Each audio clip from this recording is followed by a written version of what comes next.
You are watching the last minutes of a World Cup knockout match. Your team is one mistake away from going home.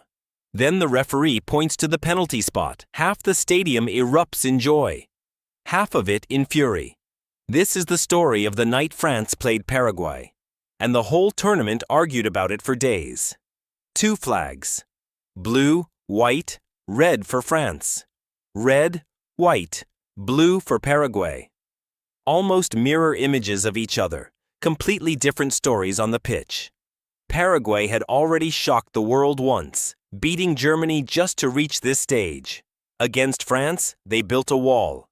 Deep defensive lines. 2 banks of players refusing to be pulled apart. Concede nothing early. Make the favorite play through you, not around you. For over an hour, it worked. France had the ball. Paraguay had the discipline. France pushed, probed, circled the box, and found almost nothing. Commentators kept repeating the same phrase. Paraguay look organized. France look frustrated. Then, midway through the second half, everything changed in 2 seconds. France's young forward drove into the box. Paraguay's midfielder closed him down. Contact happened. The forward went down. The referee waved play on. No penalty. But the video assistant stepped in. Replays were studied frame by frame. The decision was reversed. Penalty to France. Think about what that moment actually contains. A split-second collision, judged once in real time, and judged again afterward using slow motion the players never had. 2 different speeds. 2 different truths. Paraguay's players surrounded the referee, convinced their man had done nothing wrong. France's players believed the reversal was simply justice, finally applied correctly. Both sides watched the exact same 6 seconds. Both saw 2 different sports. Mbappe stepped up and scored. 1-0. That goal decided the match. Here is what almost nobody stops to consider. Neither version of the story is entirely wrong. The contact was real. The question was never whether the players touched. The question was how much that touch actually mattered. That is not really a football question. It is a question of physics, of momentum, and physics does not care about a clean yes or no. Slow motion does not reveal a hidden truth that was always there. It changes how the human brain interprets the same physical event.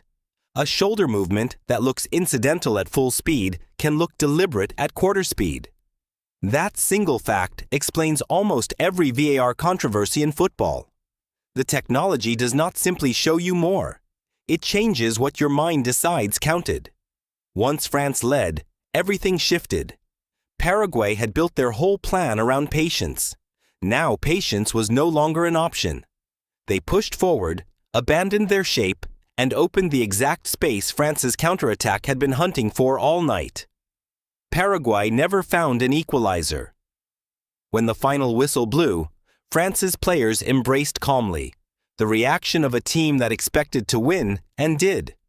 Paraguay's players sank to the turf, having matched one of the tournament favorites for over an hour with nothing to show for it.